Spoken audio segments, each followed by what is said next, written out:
Les anguilles, nous les connaissons, des créatures élégantes. Elles glissent dans l'eau. Certaines ont même des capacités électriques, mais ça, c'est ici, en surface. Si nous descendons à 3 km sous le niveau de la mer, tout change. Ce que nous trouvons n'est plus élégant. C'est une galerie des horreurs. Les anguilles que nous connaissions ont disparu. À leur place, nous trouvons des créatures qui ont grandi 5 fois plus. Leurs mâchoires sont devenues gigantesques ou ont complètement disparu. Certaines anguilles ont acquis la capacité de déboîter leurs mâchoires pour avaler des poissons entiers. Certaines sont devenues intentionnellement aveugles pour aiguiser leurs autres sens. Et certaines, tout simplement, ont commencé à se dévorer entre elles. Pourquoi? Pourquoi ont-elles renoncé à leur corps agile et à leurs pouvoirs électriques? Qu'est-ce qui les a forcées à adopter ces adaptations cauchemardesques? Qu'y a-t-il dans l'abîme qui déforme la vie de cette manière? Plongeons. D'abord, regardons les anguilles qui ne sont pas dans l'obscurité, comme celle-ci. L'anguille flocon de neige. Elle vit dans la zone épipélagique, la zone ensoleillée, et comme son nom l'indique, elle est fondamentalement l'opposé de la terreur. Le fait qu'elle ne vive pas en eau profonde est exactement la raison pour laquelle elle ne ressemble pas à une abomination. Elle utilise sa couleur pour se fondre avec les rochers, avec le corail et le sable. Ainsi, ses proies ne la voient pas venir. Et oui, je me sens obligé de le mentionner. L'anguille électrique. Tout le monde pose des questions à son sujet. La vérité, c'est que ce n'est même pas une anguille. C'est un poisson-couteau qui ressemble seulement à une anguille. Des scientifiques mal informés lui ont donné ce nom il y a des centaines d'années, et il est resté. On la trouve aussi en surface, mais elle vit dans les rivières d'eau douce. Elles peuvent être dangereuses, oui, mais elles ne sont pas sinistres. En surface, l'évolution récompense le camouflage, la vitesse, la beauté. La vie ici dépend de la lumière du soleil, mais nous sommes sur le point de laisser le soleil derrière nous et les règles vont changer radicalement. Nous descendons, nous entrons dans la zone crépusculaire. C'est ici que nous voyons la première anguille transformée par l'abîme. Voici le congre. C'est une version beaucoup plus grande, plus sombre et plus agressive des anguilles de surface. Son corps a perdu tout pigment coloré, il est gris, il est sombre, et comme il se trouve dans la zone crépusculaire, ses yeux sont devenus énormes. Pourquoi? Pour capturer la plus infime quantité de lumière restante. Ils sont aussi étrangement musclés. L'anguille, flocon de neige pèse au maximum 1 kg. Les congres adultes peuvent atteindre 60 kg. Ils sont corpulents. Les congres sont fondamentalement la version réelle des serpents de mer des légendes. Bien que, pour être juste, ils ne soient généralement pas agressifs envers les plongeurs, sauf s'ils sont provoqués. Je sais qu'ils semblent sortis d'un cauchemar de science-fiction, mais avec les humains, ils sont généralement calmes. Pourquoi ont-ils fini ainsi? Ils ont évolué pour un monde d'ombre, un lieu où il reste assez de lumière pour créer des silhouettes, mais pas assez pour voir les couleurs. C'est pourquoi ils ont perdu leurs pigments. Ils sont devenus sombres pour se fondre dans l'eau obscure. Et comme il y a encore un peu de lumière avec laquelle travailler, ils ont développé des yeux énormes et sensibles. Le congre est un combattant. C'est le résultat de la transformation d'une anguille normale, adaptée à la pénurie. Mais que se passe-t-il lorsque la lumière disparaît complètement? Qu'advient-il de ces yeux énormes? Bienvenue dans la zone de minuit.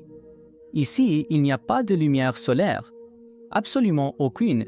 Et les anguilles ici cessent de ressembler à des anguilles, elles ressemblent plutôt à des vers difformes. Voici l'anguille à dents de scie. Elle peut atteindre presque 2 mètres de long. Sa mâchoire est tapissée de longues dents semblables à des aiguilles. Elles sont si longues qu'elles dépassent même lorsque sa bouche est fermée. Cela la force à maintenir un rictus permanent. Son corps est noir de jais et fin comme du papier. Et comme la nourriture est si rare ici-bas, elles mangent n'importe quoi, y compris d'autres anguilles. Ensuite, il y a l'anguille ciseau. On dirait qu'ils ont pris l'anguille à dents de scie et lui ont déformé le visage encore plus. Leurs bouches ne peuvent même pas se fermer complètement à cause de leur forme. Leur corps s'est étiré jusqu'à devenir immensément mince. C'est terrifiant. Elles ne ressemblent même pas à une anguille, mais il est peu probable qu'elles vous attaquent. Elles ne sont pas très grandes. Leurs mâchoires fendées sont conçues pour attraper des crevettes et des petits crustacés. Elles accrochent la nourriture avec des dents orientées vers l'arrière. Mais plus bas, au fond de la zone de minuit, nous trouvons quelque chose d'étrange. Neosciema, une anguille si rare que les scientifiques l'appellent simplement par son nom scientifique. Elle n'a été découverte qu'en 2018. Seuls quelques spécimens ont été trouvés. Et le plus étrange, cette anguille semble inachevée. On peut littéralement voir ses organes à travers sa peau, elle n'a même pas d'yeux visibles. Tout reste d'œil est enfoui sous la peau. Il est complètement vestigial. Qu'est-ce que ça veut dire? Qu'il ne fonctionne plus. Ce sont des reliques de l'évolution, un souvenir d'ancêtres qui, autrefois, pouvaient voir. Vous vous demandez comment cette chose survit. C'est un drapeau orange vif dans l'obscurité et elle ne peut rien voir. Honnêtement, nous ne le savons pas vraiment. Mais le fait que ses yeux ne fonctionnent pas n'est pas un désavantage ici-bas. La vision est inutile. Il n'y a pas de lumière solaire, juste quelques créatures bioluminescentes. À la place, Neosciema a évolué pour dépendre du toucher et des vibrations. Elle utilise des nerfs spécialisés le long de son corps pour sentir le mouvement, pour sentir les changements de pression dans l'eau. La zone de minuit nous enseigne une leçon brutale. Si un sens ne sert à rien, l'abîme l'efface. Ici, l'évolution n'ajoute pas. Elle soustrait. Elle élimine tout ce qui n'est pas essentiel pour survivre dans le noir total. Nous descendons encore plus bas. Sous la zone de minuit se trouve la zone abyssale. C'est là que les anguilles atteignent leurs limites absolues. Et de toutes les anguilles qui vivent dans les profondeurs, aucune n'est plus reconnaissable, ni plus dérangeante que l'anguille gobeuse ou anguille pélican. À première vue, elle ne semble même pas réelle. Sa bouche est si massive que lorsqu'elle l'ouvre, on dirait que toute sa tête est sur le point de se retourner. Les mâchoires peuvent enfler jusqu'à plusieurs fois la taille du corps, même de l'anguille. Elle forme une énorme poche ouverte qui peut avaler des proies presque aussi grandes qu'elle. Quand elle nage, on peut à peine distinguer ce que c'est. Et non, ce ne sont pas ses narines, ce sont ses yeux, petits, presque inutiles. L'anguille gobeuse ne poursuit rien. Au lieu de cela, elle flotte dans l'obscurité. Et elle attend.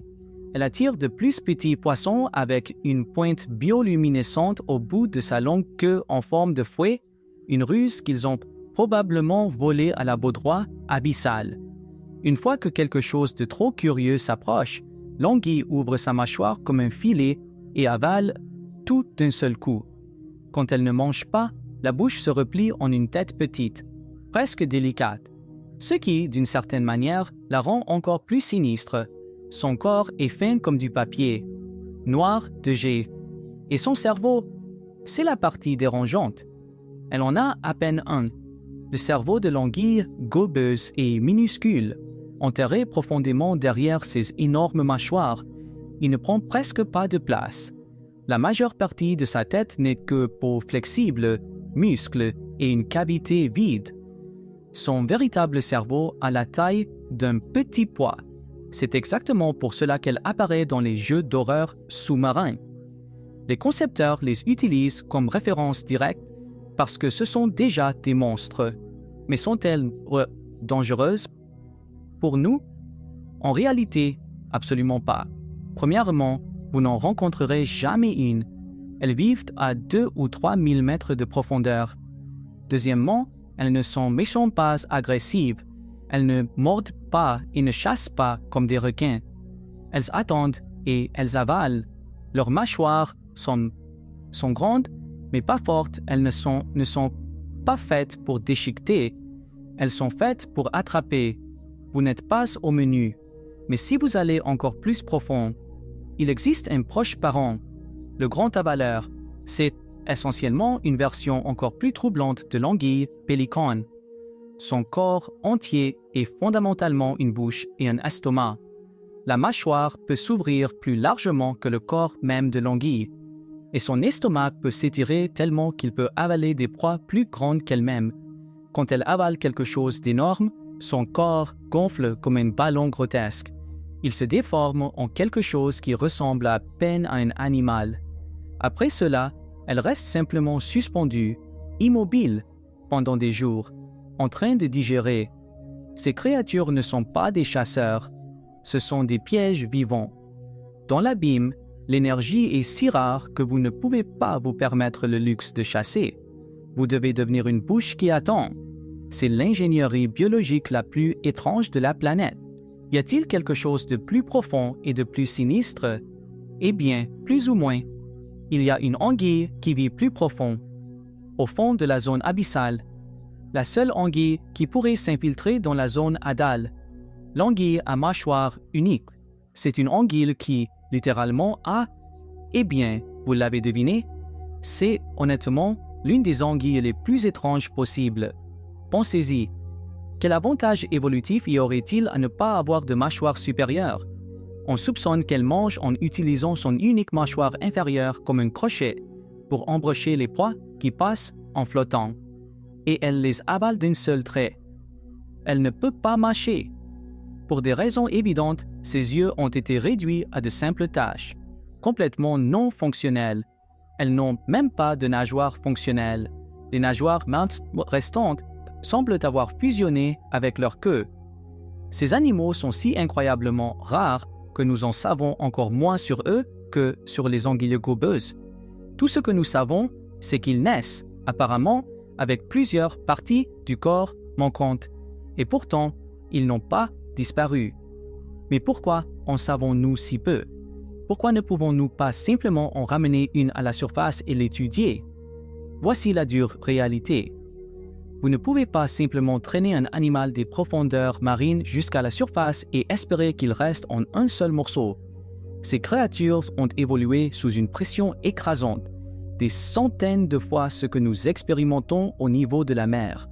Leur corps le reflète.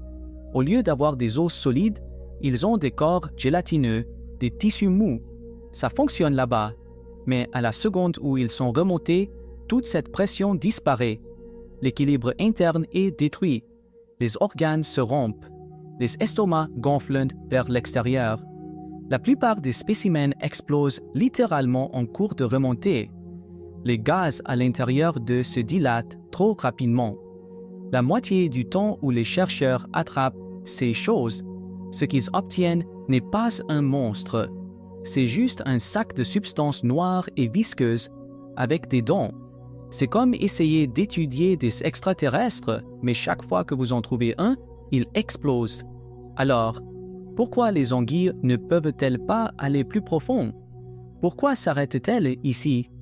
À un certain point, la pression devient trop forte. Les anguilles dépendent de squelettes flexibles et de tissus mous pour nager et chasser. Mais au-delà de 8000 mètres, cette flexibilité se retourne contre elles.